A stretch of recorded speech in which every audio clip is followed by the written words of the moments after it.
sewu, Ger. Leres, kula menika dados gurunipun para Pandhawa lan Kurawa.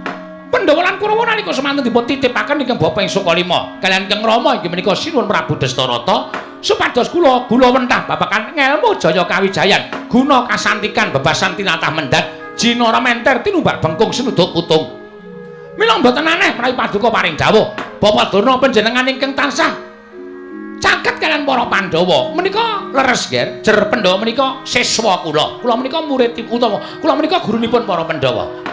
Inggih mila Bapak Durna kedahipun mangertos babagan keringkihanipun para Pandhawa. Nuwun sewu Ger menawi bab keringkihan menika kula ngertos namung nuwun sewu kula mboten saged ngaturaken dasaripun menapa kula menika guru jarwa dosaipun guru menika saged dipun gugu lan ditiru.